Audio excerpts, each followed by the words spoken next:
कहानियां सुनी होगी, लेकिन जो कहानी आज मैं आपको सुनाने वाला हूं, आप यह सुनकर हैरान रह जाओगे कि कोई ऐसा भी कर सकता है। जी हाँ दोस्तों, आज मैं आपको सुनाने वाला हूं नैना और गुरप्रीत की कहानी, जिनके बीच पहले तो दोस्ती होती है और फिर प्यार, उसके बाद मर्डर। उससे पहले अगर आप चैनल पर नए हो तो चैनल को सब्सक्राइब जरूर कर दें और साथ ही हमारी वीडियो को लाइक कर दें। तो चलिए आज की वीडियो हम शुरू करते हैं। 18 अक्टूबर 2023, समय था सुबह के 8 बजे। दिल्ली के तिलक नगर के पास एक आदमी इधर उधर टहल रहा था और तब वह वहाँ से जा रहा था तो उसे वहाँ से बहुत ही बुरी स्मेल आती है। और जब वह देखता है कि यह स्मेल कहाँ से आ रही है तो वहाँ पर एक बड़ी सारी पॉलीथीन बैग पड़ी हुई थी, उसी से यह स्मेल आ रही थी। उस आदमी को डाउट होता है और वो कुछ न जानते हुए कि पॉलीथीन बैग में, और वो पुलिस को कॉल कर देता है और उस बैग की जानकारी देता है। तभी वहाँ पर पुलिस आती है और उस बैग को खोलने लगती है। जब पुलिस उस बैग को खोलती है तो खोलने के बाद पुलिस हैरान रह जाती है, क्योंकि उस बैग के अंदर निकलती है एक लड़की की डेड बॉडी, और शायद उसे मरे हुए भी 2 या 3 दिन हो चुके थे, जिसकी वजह से दूर दूर तक काफी गंदी स्मेल आ रही थी। और फिर पुलिस उस बॉडी को बैग से निकालती है। निकालने के बाद देखा तो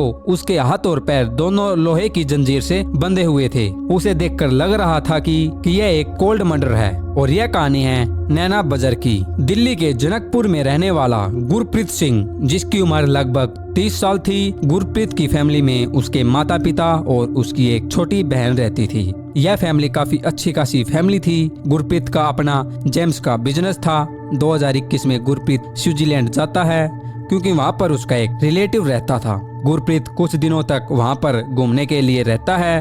वहाँ रहने के दौरान गुरप्रीत की मुलाकात नैना नाम की एक लड़की से होती है, जो वहाँ पर ही रहती थी। नैना काफी सुंदर और खुश रहने वाली लड़की थी और नैना को दोस्त बनाने के साथ साथ टहलना भी काफी अच्छा लगता था।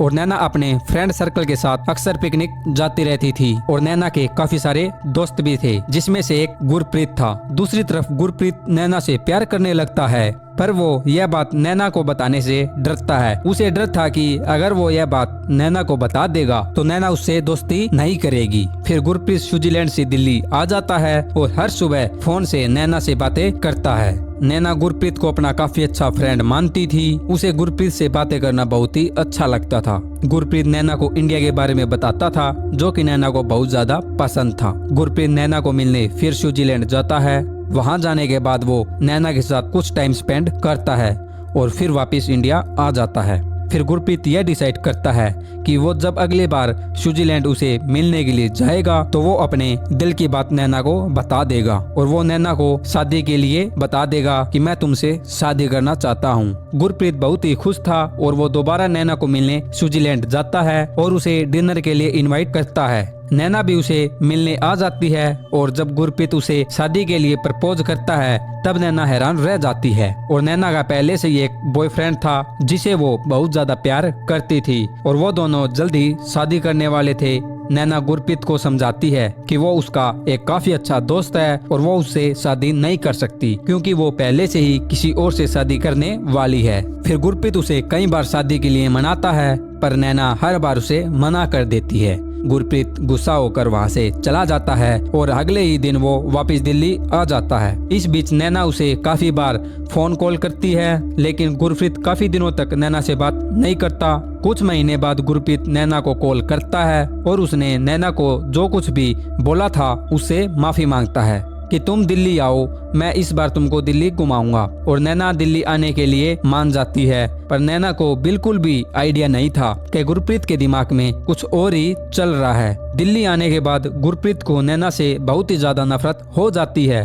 वो उससे बदला लेना चाहता था, इसलिए उसने नैना को दिल्ली बुलाया। गुरप्रीत ने एक सेकंड हैंड कार खरीदी थी और फिर 11 अक्टूबर को नैना दिल्ली आ जाती है और दिल्ली के एक शानदार होटल में वो रुकती है। गुरप्रीत उसे मिलने के लिए वहाँ पे जाता है और वो हर दिन नैना को अपनी कार में बिठाकर घुमाने के लिए दिल्ली में इधर उधर ले जाता था। एक दिन वो दोनों घूमने के बाद होटल आ जाते हैं और गुरप्रीत नैना से बातें करने लगता है। बातों बातों में वो नैना को कहता है कि मुझको एक जादू आता है, तुम बोलो तो मैं तुमको दिखाऊं। नैना कहती है कि हाँ, मुझको जादू देखना बहुत पसंद है, फिर गुरप्रीत उसकी आंखों पर पट्टी बांध देता है और लोहे की जंजीर से उसके हाथ और पैरों को बांध देता है। उसके हाथ और पैरों को बांधकर नैना को मैजिक दिखाने लगता है, लेकिन गुरप्रीत को पहले से ही कुछ मैजिक ट्रिकें आती थी। नैना को यह मैजिक देखकर बहुत बढ़िया लग रहा था, क्योंकि उसने यह सब पहले कभी भी नहीं देखा था। उसके बाद वो नैना के हाथ और पैरों को खोल देता है और अगले ही दिन वो नैना को घुमाने के लिए बाहर ले जाता है। काफी रात हो गई थी। गुरप्रीत एक सुनसान इलाके में कार को रोक देता है और वो वहाँ पर ही नैना से बातें करने लगता है और नैना से कहने लगता है कि अगर तुम चाहो तो मैं तुमको एक और जादू दिखाऊं। नैना कहती है, जी हाँ, मैं यह जादू और देखना चाहती हूँ। गुरप्रीत उसके हाथ और पैरों को फिर से बांध देता है और जोर से नैना का गला दबा देता है। नैना गुरप्रीत को कहती है कि मुझको काफी ज्यादा दर्द हो रहा है, पर वो उसे मारने के बाद ही छोड़ता है। गुरप्रीत कार से निकलता है और नैना की बॉडी को वहीं पर कार में छोड़कर घर चला जाता है। 2 दिन हो गए थे, पर किसी ने भी उस कार को वहां पर नोटिस नहीं किया। 18 अक्टूबर की सुबह सुबह गुरप्रीत वापस कार के पास आता है। नैना की बॉडी अभी भी उस कार के अंदर ही थी। फिर गुरप्रीत एक पॉलीथीन बैग लाता है और नैना की बॉडी को उसमें डाल देता है। कार में काफी ज्यादा स्मेल हो चुकी थी, जिसकी वजह से गुरप्रीत कार में रूम फ्रेशनर स्प्रे करता है ताकि बाहर स्मेल न जाए। फिर वो कार को वहां से चलाते हुए पॉलीथीन बैग को कार से बाहर निकालता है और वहीं रोड के पास रख कर चला जाता है। नैना की बॉडी पुलिस को सुबह 9 बजे मिलती है। पुलिस ने आसपास चेक किया तो उन्हें वहाँ पर एक बोर्ड दिखाई देता है, जिस पर लिखा हुआ था, you are under CCTV surveillance, जिसे गुरप्रीत ने मिस कर दिया था। और पुलिस उस CCTV कैमरे की सारी फोटोज और वीडियो देखती है और तभी पुलिस को गुरप्रीत की कार का नंबर मिलता है। उस नंबर के थ्रू पुलिस वर्कर के पास गई और उसके बताने पर गुरप्रीत के पास, जिसने नैना का मर्डर किया था, और फिर पुलिस गुरप्रीत को अरेस्ट कर लेती है और उसके पास से पुलिस को 2 करोड़ रुपए और काफी सारी लड़कियों के फोटोज मिलते हैं और साथ ही वीडियो। पुलिस उसे पकड़कर अपने साथ ले जाती है और नैना के माता पिता को इस मर्डर के बारे में बताती है और उन्हें स्विट्जरलैंड से इंडिया बुलाते हैं। नैना के माता पिता ने गुरप्रीत को फांसी देने की सजा देने को कहा, लेकिन कोर्ट ने उसको उम्र कैद की सजा सुना दी। और दोस्तों, आपको यह कहानी कैसी लगी हमें कमेंट करके जरूर बताएं और साथ ही हमारे चैनल को सब्सक्राइब जरूर कर लें।